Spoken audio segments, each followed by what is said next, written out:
Hello, and welcome back to the Wisdom Warhammer channel. And in today's video, I will be going over the history of the Emperor's Children Legion. I'll be going over their time during the Great Crusade before Fulgrim was found, and then I will talk about their time after Fulgrim was found.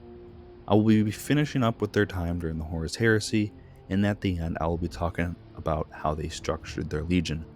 Like in my previous video, I did not own the artwork in the video, and all things Warhammer are owned by Games Workshop and Black Library. With the intro out of the way, let's get the video started, shall we?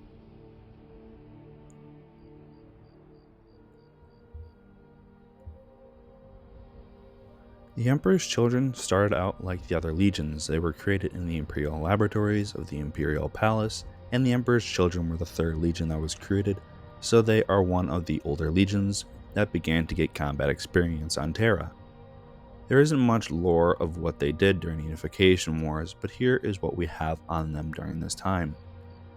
The recruits came from the noble families of Europa because the Emperor wanted to keep these families from rebelling, and a good way to do that is to take their children and put them in the legions. But there were royal families that believed in the Emperor's plan, and they offered up their sons due to their zealous nature toward the Emperor. When the 3rd Legion began to get off the battle simulations and apothecary tables, they began to go to work perfecting their skills in war. Due to the small numbers of the Legion, they were not doing massive Legion fights against the remaining enemies on Terra, but they were the commanding officers of the Imperial Guard regiments. Even the other legions had disdain for the 3rd Legion because they were leading the lesser troops of the Imperium, but the other legions thought that the aristocrats would be better at leading Imperial troopers. Even before Fulgrim was found, they were perfectionists that went above and beyond the Emperor's expectations for them and made the Imperial Guard even more effective troops. Eventually they went to the stars, and one of the most important events happened for the 3rd Legion.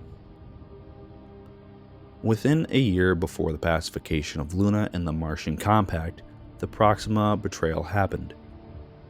Anti-Imperial rebels attempted to kill the Emperor, and with a cohort of the 3rd Legion and his force of custodies, they fought against the rebels easily, but the rebels had a vortex weapon, which was powerful and wounded the Emperor. Sadly, the entire cohort of the 3rd Legion was killed in the defense of the Emperor, and seeing this, the Emperor changed the name of the 3rd to the Emperor's Children and allowed them to wear the Palatine Aquila. Then, within a year, another event that happened a few months after the Proxima betrayal, where a transport of the gene seed of the Emperor's Children disappeared on the way to Luna mysteriously. The truth is that the Xenos collector, Trazen the Infinite, stole it and put it in his museum on the tomb world of Selenments. Then a Selenite plot was exposed, and it is said that a gene stock of the 3rd Legion was infected with the blight, which caused organ degeneration, and from it, the spread of the disease throughout the Legion. They tried to prevent the spread of the blight, but it had done massive damage to the Legion, and with the other legions going over the number of 100,000 legionaries, the Emperor's Children only had a few hundred remaining.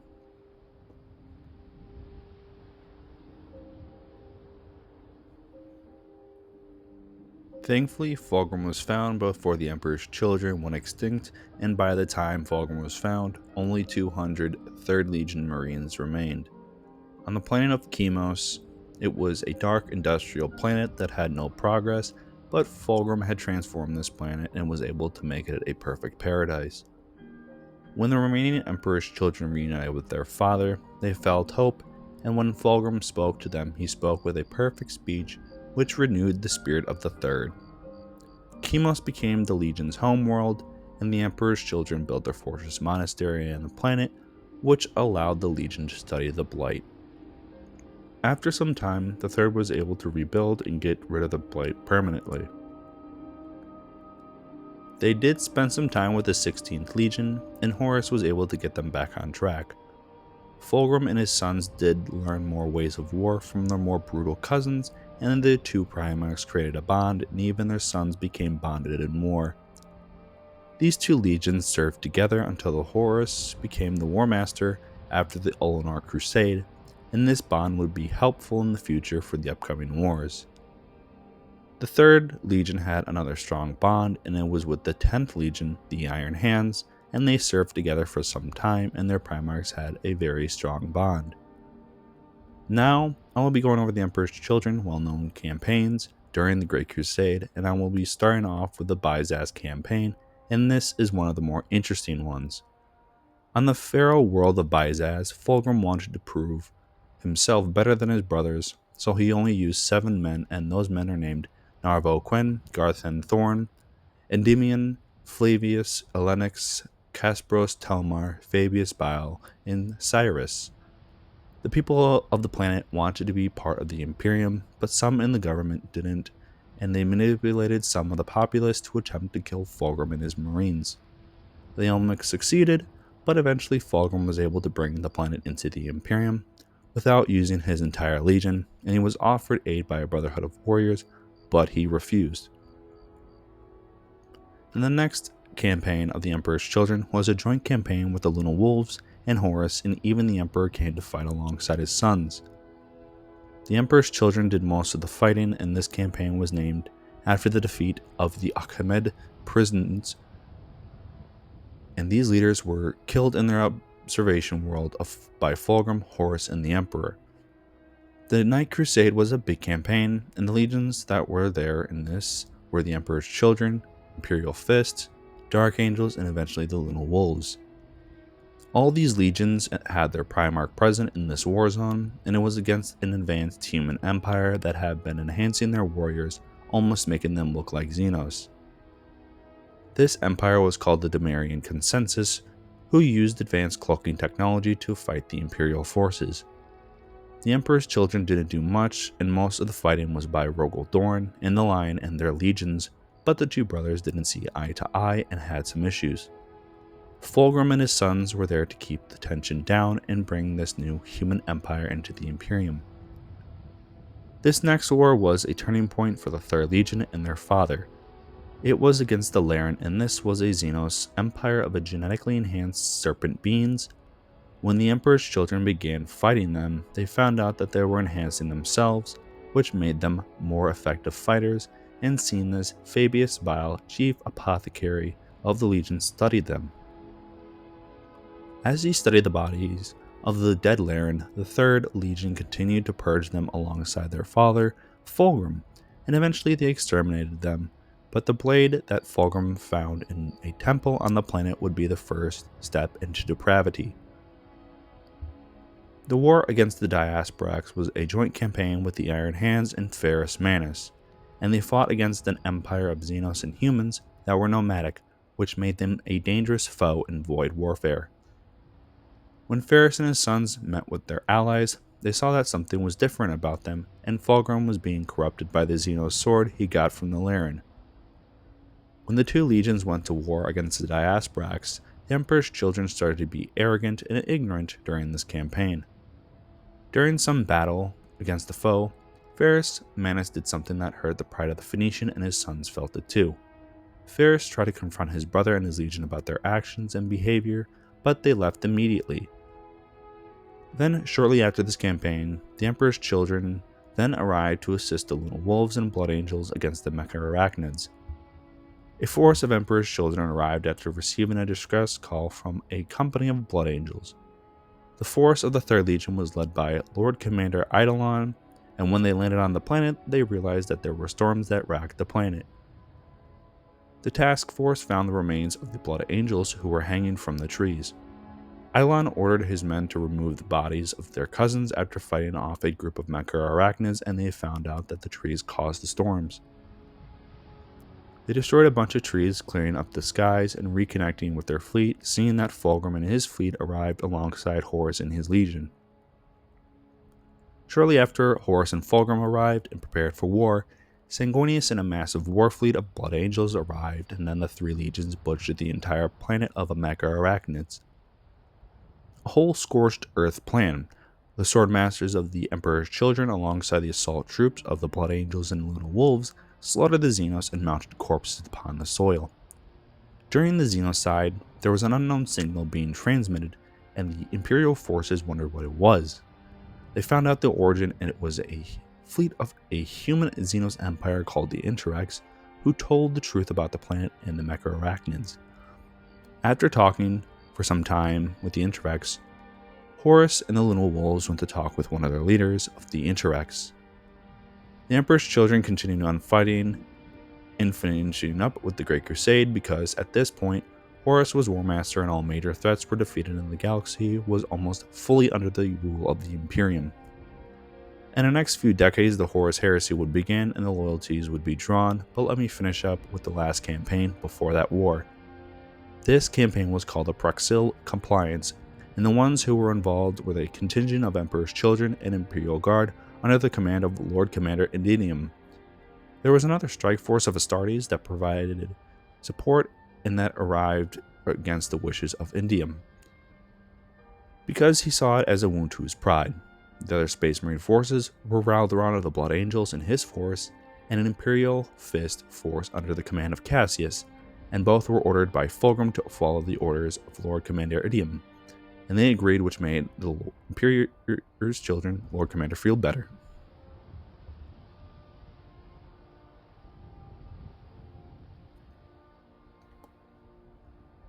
After this campaign, the War Master would arrive and offer the Emperor's children and their Primarch a choice to bring them closer to the pinnacle of perfection. As the War Master planned his rebellion, Fulgrim was ordered to bring Ferrus Manus and his sons into the War Master's side. This failed, so the Emperor's children went to the Istvan system to begin their rebellion. They had loyalist elements to purge in their legion, and the 3 other legions, who were the Luna Wolves, World Eaters, and Death Guard. Secretly in the background of the Legion, some of the Legion began to allow Fabius Battle to enhance them, which made them become more than perfect, even though they already were due to them being Space Marines. But continuing on with them arriving to the Istvan system, they went to Istvan III, which had rebelled against the Imperium in the first couple of battles on the planet. Lord Commander Eidolon led the force of Emperor's children, and he revealed his enhancement, which was a Banshee Scream.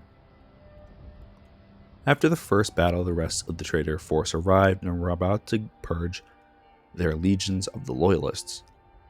Each of the legions reorganized themselves, putting Loyalists in one group and ordering them to finish the rebels while the traitor Marines would be on their ships above orbit.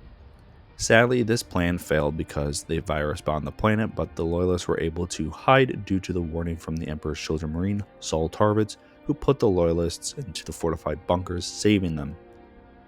The traitor forces were angry, so the traitorous Emperor's children arrived in force to kill their former brothers and to test out their new sonic weapons and enhancements. Going back a bit, shortly before Fulgrim arrived with his new force, Slaaneshi demons materialized on his flagship due to a concert that had channeled the warp energies with Bakwa Kinska as the conductor. The play was called the Maraviglira, and while the play reached its climax, some of the Marines in the audience went to the stage and began to attempt to play the instruments. Eventually they did, and they used the Tech Marines to help create new sonic weapons, and from this the first Noise Marines were created, and they were led by First Captain Julius Casaron. When these new units went down to Istvan to fight, they revealed new sounds and felt pleasure of perfection. The Loyalist Emperor's children were horrified to see what their brothers had become and made sure to give them a fight, and they did, but the Loyalists resisted for a few months before they were killed. Shortly after the purge of the Loyalists from the traitor legions, the Emperor's children and the other traitors prepared for battle at Istvan V. As the forces sent by the Emperor were on their way to destroy the traitors, the Third Legion began to delve deeper into sadism and masochism and perfection by mutilating their bodies and begin to force their perfection on those weaker than them. Most of the Legion was now enhanced, which made them more effective in combat, which would be good in their next fight. When the legions that the Emperor sent arrived, the Emperor's children fought the Iron Hands and their Primarch Ferrus Manus, and they were reckless, which pretty much cost them their Primarch because Fulgrim killed Ferrus and a lot of the 10th Legion.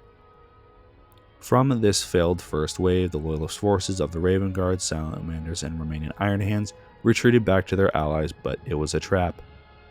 The other 6 legions that were sent to destroy the traitors were already traitor and began to fire upon their former allies, which almost made the 3 Loyalist legions become extinct, but they failed. The Emperor's Children Legion hunted down the survivors of the Drop Site Massacre, while Fulgrim brought the head of Ferrus Manus to Horus. 4 days after the Istvan drop site massacre, the traitor Primarchs had a conclave aboard the Vengeful Spirit, which is the flagship of Horus.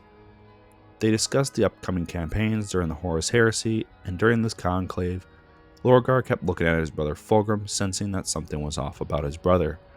So he decided to smack his brother's head, and from this, a fight almost broke out, and Lorgar told why he did it because a demon had possessed his brother. Horus knew about this and told that he would deal with it and ordered all the traitor Primarchs to leave while he talked to Lorgar. When Fulgrim returned to his flagship and his legion to prepare for war against the Mechanicus of Prismatica 5, and on the way there, the first captain of the Emperor's Children, Lord Commander Eilon, was decapitated by Fulgrim. The reason Fulgrim did this was because he was paranoid that the Lord Commander would usurp him, so he cut his head off and then made a special drink from it, and he then forced the other Lord Commanders to drink it. Lucius, being far more than upset, grew suspicious of his Primarch's actions to slice the head of the once favored Jean's son. He realized that Fulgrim was not himself, and a couple of times this would show. Before the first event happened, Lucius was getting strange and dark dreams, and they would all lead to the painting of the Primarch, which was in the La Fience, which was cordoned off by the Phoenix Guard, which is the personal guard of Fulgrim. Then, when the Emperor's Children arrived at Prismatica 5 to receive a device, and during this battle, some of the Emperor's Children saw Fulgrim rip a Warhound-class Titan apart with psychic power. This made Lucius and the Lord Commanders become more suspicious of their father. Eventually, Lucius was able to look at the painting that haunted his dreams and realized that it was looking at him. So he suspected that Fulgrim was in the painting, and he went to tell the Lord Commanders of what he learned. They looked at Lucius with disgust because he was a simple line soldier, but he was the best swordsman in the Emperor's Children and agreed that something was off with their father. So they decided to overwhelm Fulgrim, tie him down, and begin to torture their father, and it was weird because he was enjoying the pain to a point that it was pleasurable. After some time, he then got up easily and told his sons what happened, and to their surprise, hearing that Fulgrim was possessed by a demon from the Lair Blade, Fulgrim told his legion to prepare for the next task. Their next task was in the Eye of Terror on the Crone world that was rumored to be the seat of the Eldar power before She Who Thirsts was born. As they were on their way to the Crone world, they met with the Iron Warriors and their Primarch Perturabo. The Emperor's Children began to fall deeper into the embrace of Slaanesh. They mutilated themselves and enhanced their bodies and began to have new rituals and traditions in the Legion, and the old Emperor's Children were no more. When they met with the 4th Legion and their Primarch, their more brutal cousins were horrified to see what happened to the 3rd, but they worked together with suspicious eyes from the 4th and made their way to the Crone world. But in the shadows of the void of space, the Shadow Legions from Istvan 5 stalked the traitors waiting to strike.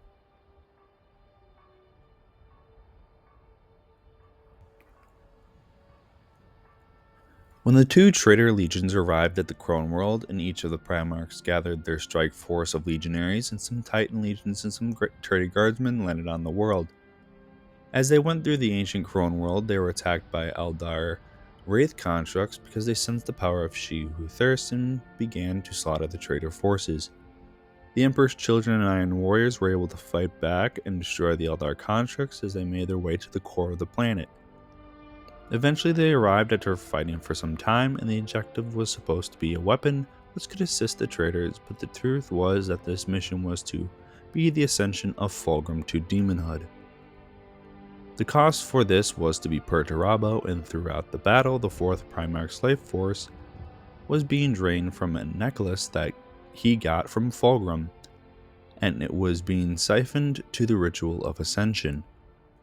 Perturabo was able to remove the necklace and he hit his brother and killed him, but he wanted this because from this attack he was able to ascend to demonhood, and from this, Fulgrim truly gave himself to Slaanesh. Also, the traitors had to deal with a Shadow Legion force that attempted to kill Fulgrim but failed, and some were killed, but the Emperor's Children came out on top because Fulgrim gained the power of the Dark Prince. After the Battle of the Crone World, the Emperor's Children were called to make their way to the Pale Stars because they were ordered to oversee the recruitment of the traitor legions due to their numbers being thin. As the 3rd Legion was there, they enjoyed torturing the Space Marine prisoners that they had in their cells and swimming in the pleasure of Slaanesh. Then, after the traitor numbers were swelled, Horus called the other traitor Primarchs to Ullanor, and Lorgar was ordered to bring Fulgrim and his sons to Ullanor. When Lorgar met with the Phoenician, his plan was to control the newly elevated Fulgrim to his will, but Fulgrim gave his brother some grief, while his sons tried to help their father, but they failed. Fulgrim was able to fight off the control, and he told the War Master when they met to kill Lorgar, but instead, Horus forced Lorgar and his fleet into exile, and he was beaten badly by Horus. Then, after the Emperor's children and Little Wolves stayed by each other at Ullanor, and then the traitor legions and the remaining traitor Primarchs made their way to Terra for the final battle.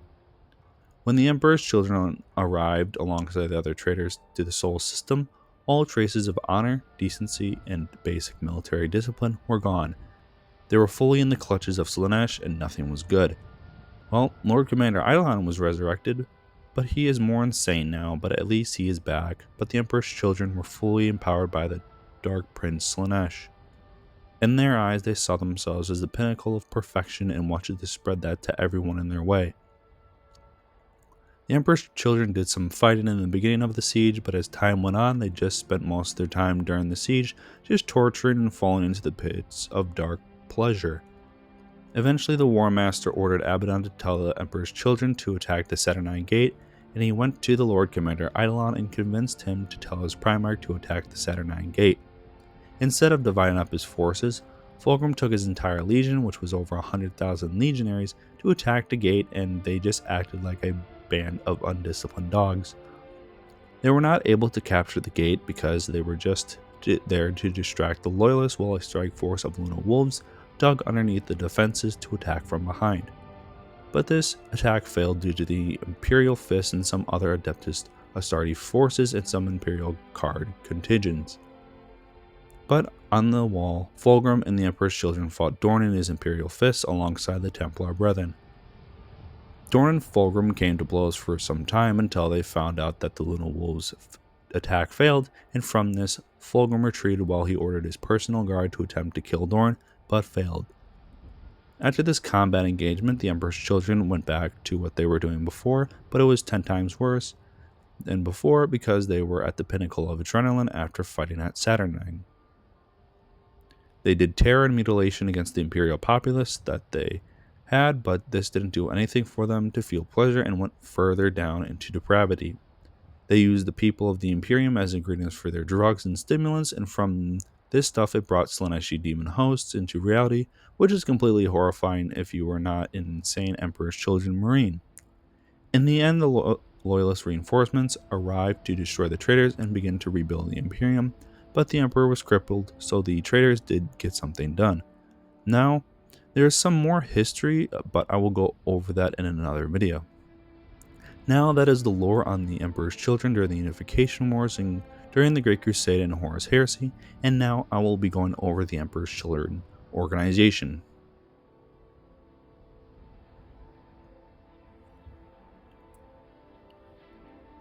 Now, the organization of the Emperor's children was similar to the other legions, but each of the legions were unique and had different names for their command structure and units, but they were all the same.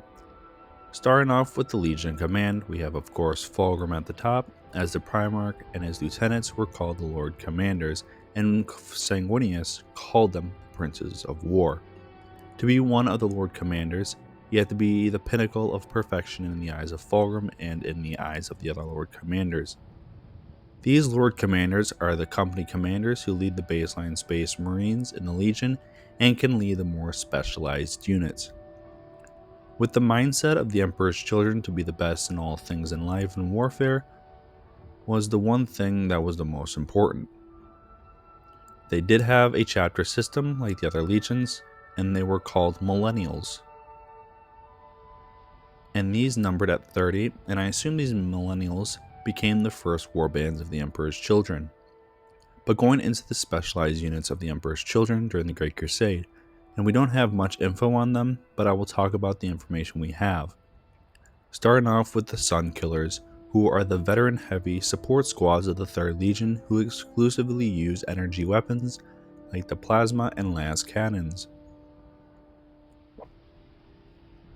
They were led by a Novator, and they bore the mark of the Sundered Star to show who they were and what their battlefield role was.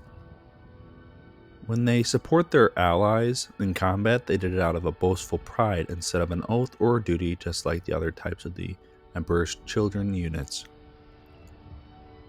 The next unit is called the Palatine Blades, and they were the duelists who fought in formation and didn't listen to anyone other than the Primarch himself and were a beacon of perfection on the battlefield. And the third to last of the Emperor's Children's specialized units are the Wings of the Phoenician, who were the veteran assault companies, and they were the unit that had a lot of loyalist Emperor's Children who were killed on Esfand 3. The leader of the Wings of the Phoenician were called the Eagle King, and he was highly revered with the Legion, and these warriors were the most narcissistic, and as the heresy went on, they isolated themselves from the Legion and eventually became the Raptors. This unit is the next, and this one is the youngest of the Emperor's Children, and they are the first corrupted Emperor's Children Marines, and they are called the Noise Marines. These hedonistic sadists are some of the worst Emperor's Children who fell into the clutches of Slaanesh first and had the most time to marinate in that pleasurable transformation. Their first commander was named Julius Caesarone, as I said before, and their name before they were called the Noise Marines was the Caphoni, and they are similar to the heavy weapons crews, but they are an anti-infantry unit. They use sonic blasters that can use sound to rip the skin off a foe and can obliterate the armor of a space marine, and they are extremely insane killers and hedonists.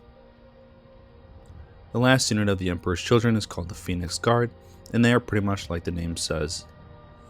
They are the elite guard of the Legion, and they are the best of the best of the best in the Emperor's Children, who wear the most beautiful armor. They either carry gorgeous halberds or spears and some heavy weapons, and they are in the number of 200, and the ones that were the personal guard of Fulgrim are called the Phoenix Wards. The Phoenix Guard was completely slaughtered by a force of Eldar from Ulthwé on the planet of Tarsus, but their legions were filled after the battle. Now, that is the structure of the Emperor's Children Legion during the Great Crusade and Horus Heresy and their specialized units. Now, we have gotten to the end of the video on the history of the Emperor's Children Legion, and I hope you guys enjoyed the video.